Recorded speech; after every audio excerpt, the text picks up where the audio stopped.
and certain girls were known to do anything to get ahead in their careers. A tough new world of post-war America gave rise to a new genre of movies, film noir. People flocked to the theater to get vicarious thrills from the murders being played out on the big screen. And sometimes, that violence spilled off the screen and into the street. This was the case with the gruesome murder of Elizabeth Short. The tale was so bizarre that it was given its own title, The Black Dahlia. The 22-year-old aspiring actress was discovered in a vacant lot near Hollywood. Her new body had been cut in half, drained of blood, and was bruised and battered. Rope marks on her arms indicated she'd been tied up. A savage knife wound that carved from the corner of her mouth to her ears disfigured her face. From the beginning, the public was morbidly fascinated by the murder. Who was this woman? Why had she been treated so brutally? With help from a local newspaper, police sent her fingerprints via a sound photo machine and discovered she was on their records as a former mailroom employee at a Californian Army base. They also found a mugshot taken following her arrest for underage drinking in Santa Barbara. Authorities and newspaper men uncovered photos of Short that showed a beautiful and vivacious woman who dyed her hair jet black and wore mostly black clothes. Known as Bet to her family, she moved to California aged 19 to try to break into the movie business. Short worked in various jobs and partied with many men. 7 days before her death, she wrote a former boyfriend that she planned to move to Chicago and look for work as a fashion model, but that ambition was cruelly thwarted. Police trawled through hundreds of suspects, concentrating on the men Short had been seeing and narrowing it down to 22 people of interest. But they were hampered by many false leads, including confessions from both the mentally disturbed and attention seekers. The case continues to inspire movie makers. The latest version of the story came to the screen in 2007 at the hands of veteran director Brian De Palma. The fictionalized account starred Josh Hartnett, Aaron Eckhart, and Scarlett Johansson. De Palma said the modern film noir fleshed out the tragic story using a mix of real and imagined elements. Well, you have to keep the kind of interlocking storylines, and they are very complex because one thing reveals something about something else, and you have to find images that hook into the audience's mind, like Gwyn Payne, in which I found that old silent movie where you saw the Hugo story brought to the screen. So you have that image of that leering face that's going to pay off later in the way that the dahlia is cut across the mouth. But it's sort of planting all these sort of subconscious images into the audience's mind, and then as Josh puts the puzzle together, you begin to see how they all work to solve the mystery. But in real life, Elizabeth Short's sad demise remains unsolved, a true Hollywood mystery.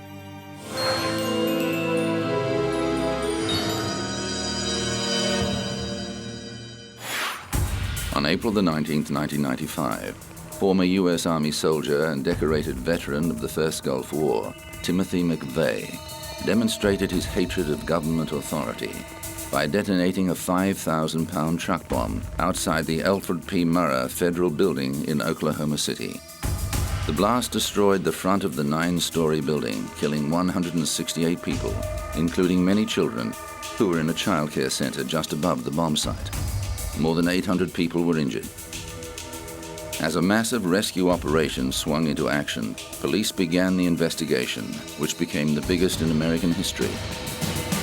90 minutes after the explosion, McVeigh was arrested for driving a vehicle without registration plates.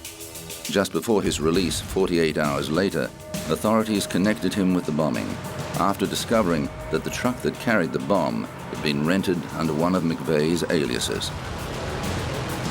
Then the search was one for McVeigh's Army buddy, Terry Nichols, who helped the veteran load the explosives on the truck. Their friend Michael Fortier was also charged with failing to inform authorities of the imminent attack. After an extensive trial, McVeigh was convicted on 11 counts of murder and conspiracy. He was sentenced to death and executed in 2001. Nichols stood trial twice. He was first found guilty of conspiring to build a weapon of mass destruction and 8 counts of involuntary manslaughter of federal officers and sentenced to life imprisonment.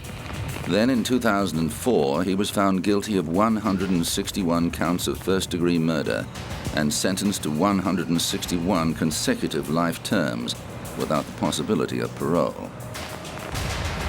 In return for lesser charges, Fortier pleaded guilty and testified for the prosecution. He served 8 years of a 12-year sentence and was released into the Witness Protection Program. Today, the site of the bombing has been transformed into a national park that contains a memorial commemorating those who lost their lives in one of the worst acts of terrorism in U.S. history.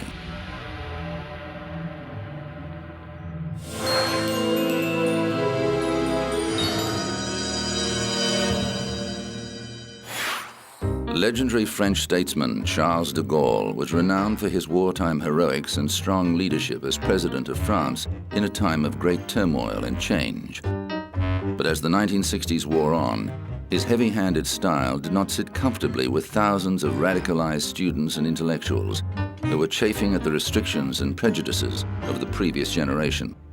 In May 1968, discontent erupted in Paris.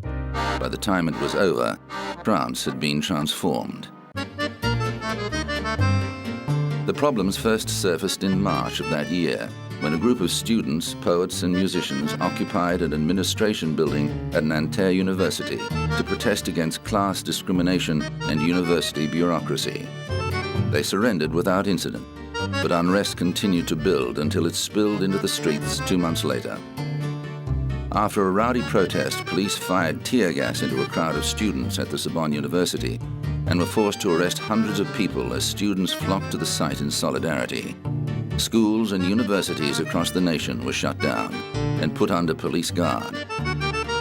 The situation escalated when 10 million workers went on strike to support the protests, and more than 1 million people marched through Paris. The problem grew so big that the government called a snap election. At one point, de Gaulle was even forced to seek refuge at a German Air Force base. France teetered on the brink of revolution, and the riots inspired similar actions around the world. Finally, the situation dissipated, and police withdrew from the universities. Students quickly occupied the Sorbonne again until police retook it on the 16th of June. De Gaulle won an overwhelming victory at the subsequent elections, but his presidency had been fatally weakened. He resigned in 1969 and died suddenly in 1970, 2 weeks before his 80th birthday.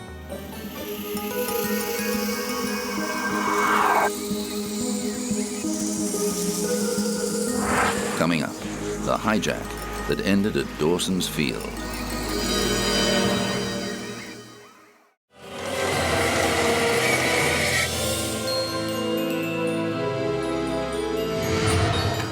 It became known as Black September. The month of the lives of hundreds of aeroplane passengers lay in the balance. More than 300 people were taken hostage when Palestinian extremists hijacked 4 airliners between September the 6th and September the 9th, 1970. 3 of the flights landed at Dawson's Field, a desert airstrip the militants renamed Revolution Airport. On September the 12th, they blew up the 3 aircraft to demonstrate their resolution, moments after the last 40 passengers left the aircraft.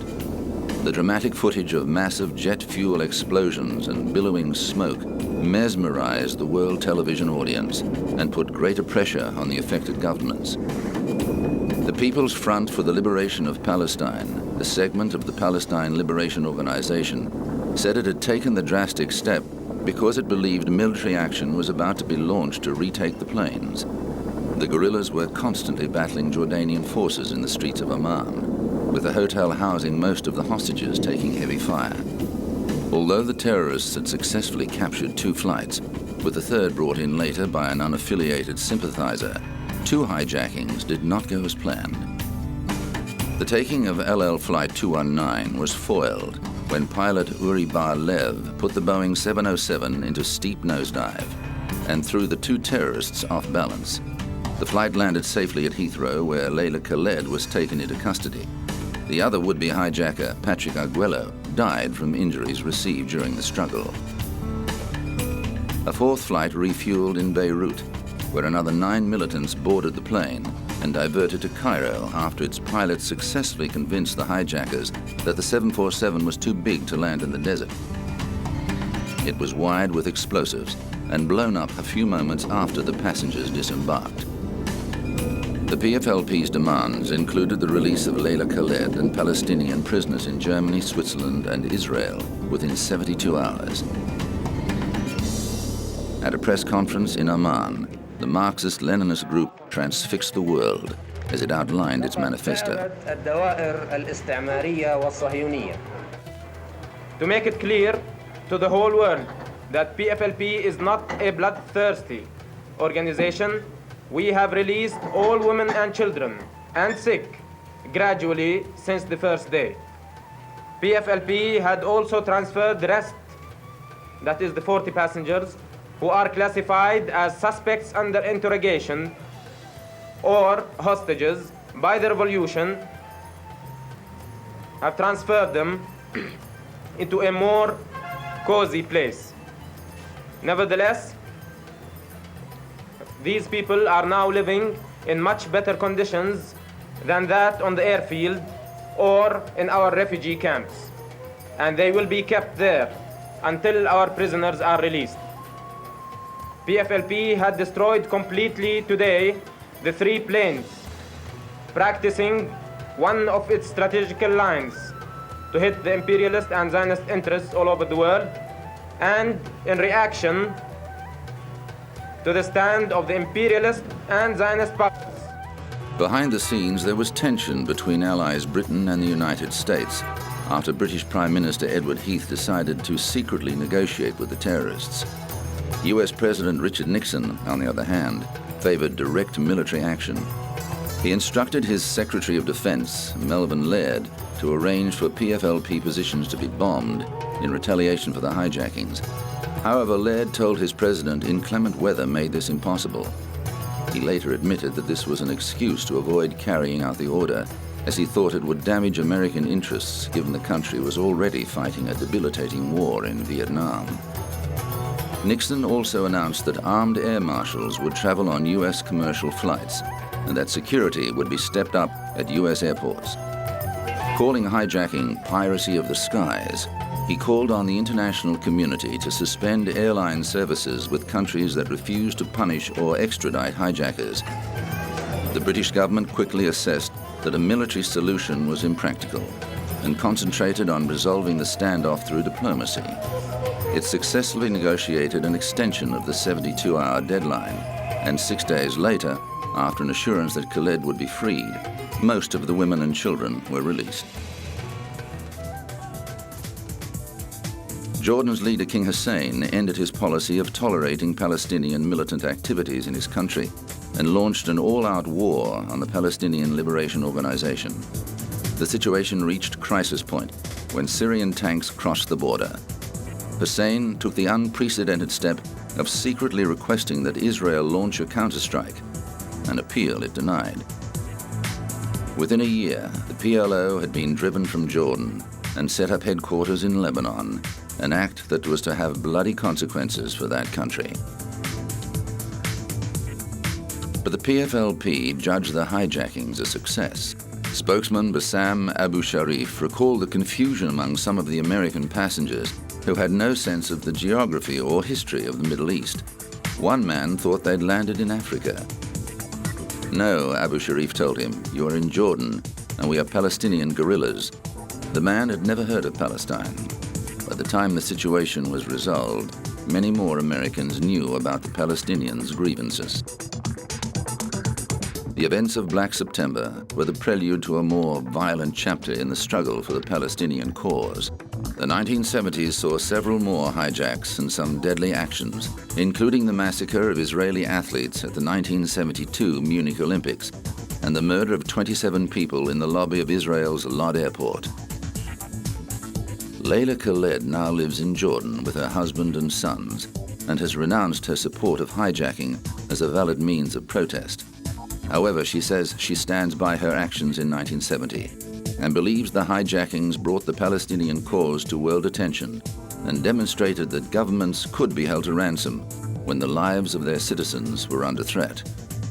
After the Dawson's Field hijackings, air travel was never the same again.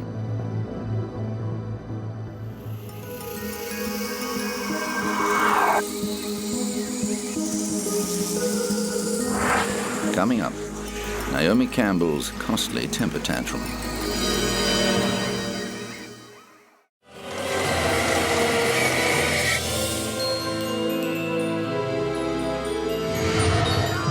World-famous supermodel Naomi Campbell attracts attention wherever she goes.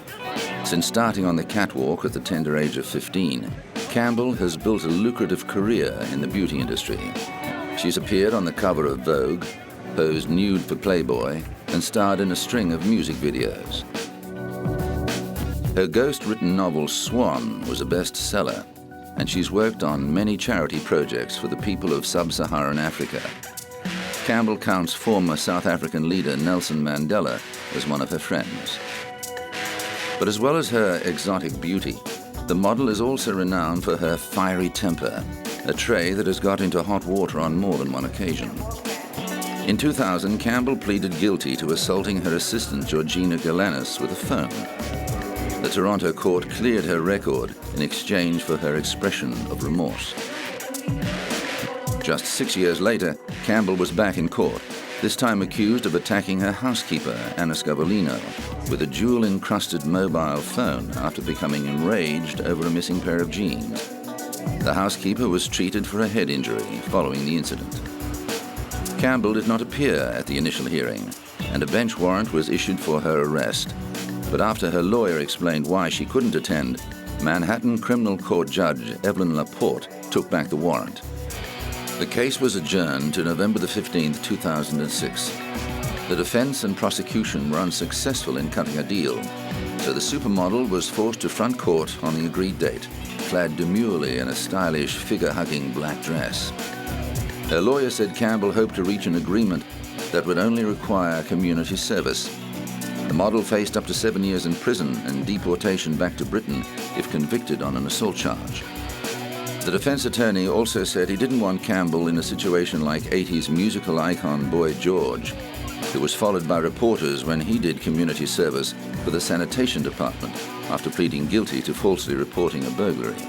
He said Campbell was fully aware of the gravity of the situation. Naomi is taking it seriously, but I don't think that's any big whoop, because no one who's gone through the system, who's been arrested and fingerprinted and photographed and brought in front of a judge and bail was set, no one under those circumstances takes these things cavalierly.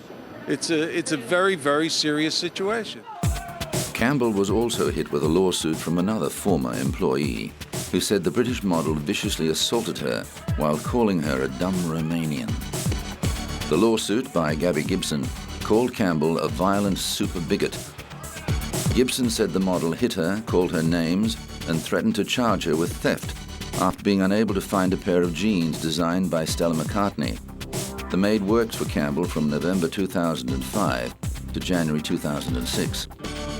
In 2007, a judge denied a legal attempt by the model's lawyers to bar her ex-maid from raising prior examples of her allegedly chronic abusive and repeatedly violent conduct towards her employees. The case has yet to be resolved. Campbell's lawyer said the allegations against his client did not fit the pattern of the supermodel's history of altruism, which has seen her involved in a number of worthy causes. But she's also constantly contributing to the public at large, whether it be cancer research or whether or not it be AIDS research or whether or not it be for providing for underprivileged children like the Nelson Mandela Children's Fund. All over the world, she has done a magnificent job to circumvent all of that and suggest that she's a discriminating individual or a hateful individual is just absurd. It just doesn't fit within the fabric. On the matter of the telephone assault, Campbell's defense team struck a deal with the prosecution that saw the supermodel pleading guilty to reckless assault in exchange for 5 days of community service. Campbell served her sentence at a New York City Sanitation Department garage, where she swept and mopped offices and bathrooms between the hours of 8 a.m. and 4 p.m. Campbell was also ordered to pay her maid's medical expenses and to attend a 2-day anger management program. But just a year later, Campbell was banned from flying on British Airways after an incident at Heathrow's Terminal 5. The 37-year-old model was arrested on suspicion of assaulting a police officer and later released on bail after being removed from a flight to Los Angeles.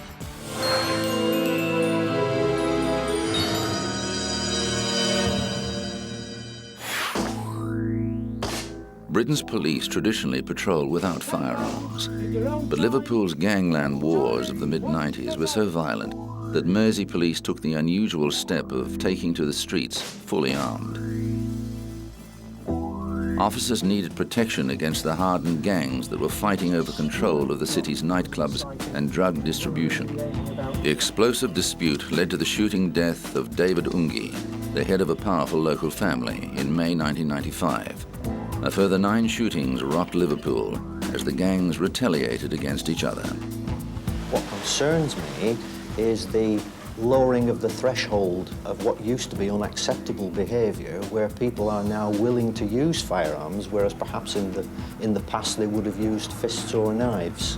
Ungi's lawyer denied he was a criminal. What I have to say is that in any major city in this country, there are obviously criminal elements, some more organized than others.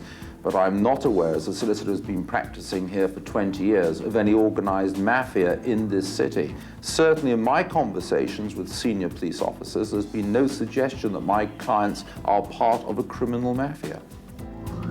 But the godfathers of crime in Liverpool had access to some of the deadliest weapons. One police raid netted 4 Uzi machine guns.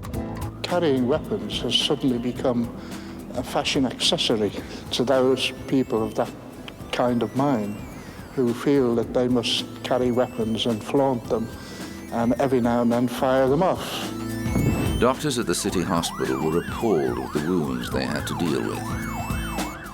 We've seen people with shotgun wounds to the back which have penetrated into the chest and have collapsed both lungs.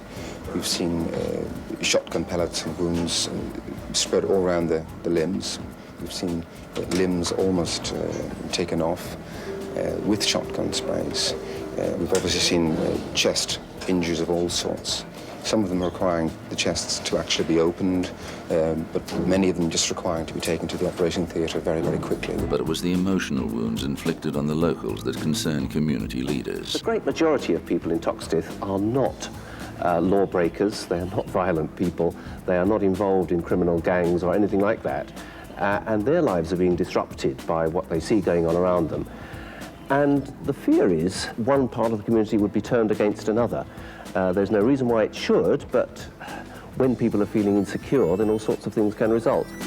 As the main port of entry for illegal firearms and drug importation, Liverpool continues to be a hotspot for violent crime and home to some of Britain's most trigger-happy criminals.